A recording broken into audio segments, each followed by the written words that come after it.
આસાનીથી રૂપિયા બનાવવા માટે સીધી જ નોટ છાપવાનું કારખાનું સુરતમાં ઝડપાયું છે। આરોપીઓ દ્વારા છેલ્લા 2 મહિનાથી ચાલતી ગેરપ્રવૃત્તિ પર એસઓજીએ રેડ કરીને મુખ્ય આરોપી સહિત 3ને ઝડપી લીધા છે। આરોપીઓ પાસેથી 9.32 લાખની 500 અને 200ના દરની ડુપ્લિકેટ નોટો મળી આવી છે। સાથે જ નોટ છાપવા માટે ઉપયોગમાં લેવામાં આવતા સામાનનો પણ કબજો લેવામાં આવ્યો છે। પોલીસે કહ્યું કે લિંબાયત વિસ્તારમાં એક ન્યૂઝ ચેનલની 3 નંબરની ઓફિસની વોચ રાખવામાં આવતી હતી, જ્યાં રેડ કરાઈ હતી, જ્યાંથી 500 અને 200 રૂપિયાની 9.32 લાખની બોગસ નોટ પકડી પાડવામાં આવી છે। આ ઓફિસના માલિક ફિરોઝ શાહ છે, તેના 2 સાગરીત સહિત 3ને ઝડપી પાડવામાં આવ્યા છે।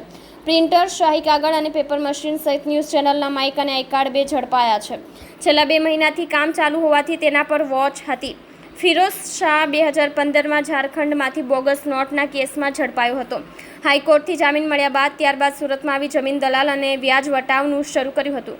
સંબંધીના આંખમાં ઓપરેશનમાં 5 લાખનો ખર્ચ થયો હતો, જેથી તેણે આ 2 મહિનાથી શરૂ કર્યું હતું। કાગળ અને ઇંક તેઓ મધ્યપ્રદેશથી લાવતા હતા। સુરતના પોલીસ કમિશનર શ્રી અનુપમસિંહ ગેહલોત સાહેબે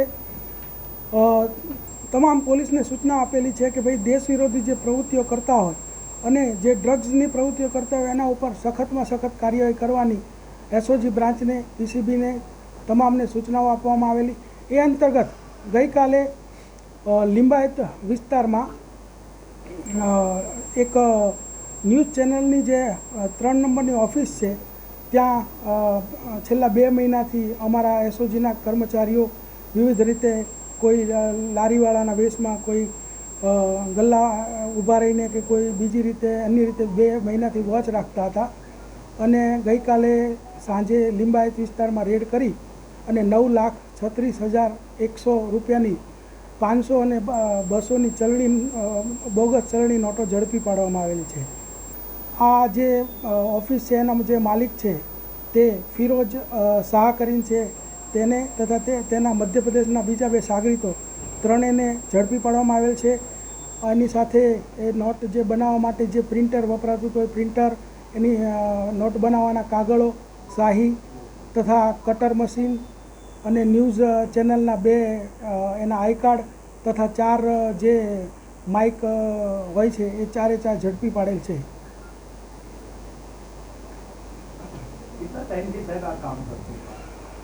પ્રારંભિક જે માહિતી મળી એ મુજબ છેલ્લા 2 મહિનાથી આ કામ ચાલુ હતું અને અમને માહિતી હતી જ એટલે અમે એની વોચમાં જ હતા।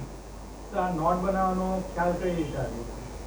આમાં જે ફિરોઝ શાહ કરીને જે આરોપી છે, અગાઉ 2015માં છત્તીસગઢની ઝારખંડની અંદર આવા બોગસ નોટના એક કેસમાં પકડાઈ ગયેલો હતો અને ત્યાંથી તેને હાઈકોર્ટમાંથી જામીન મળેલા। ત્યારબાદ તે અહીંયા ગુજરાતમાં આવી લિંબાયતમાં એને પહેલાં જમીન દલાલીનું કામ ચાલુ કરેલું, ત્યારબાદ એને વ્યાજ વટાવનું લાઇસન્સ મેળવી વ્યાજ વટાવનો ધંધો કરતો હતો। તેમાં તેને ખોટ ગઈ અને 1 કે 2 એના કુટુંબીજનોના ઓપરેશન અને પોતાના પણ આંખના ઓપરેશન કરાવવામાં 5-1 લાખનો ખર્ચ થયેલો। ત્યારબાદ તેણે આ 2-1 મહિનાથી આ કામકાજ ચાલુ કરેલું। કાગળ ક્યાંથી લાવતા હતા, કઈ રીતે ઇંક લાવતા હતા? આ કાગળ અને ઇંક જે છે અત્યારે પ્રારંભિક જે અમને માહિતી મળી છે એ મુજબ મધ્યપ્રદેશથી એ લોકો લાવતા હતા।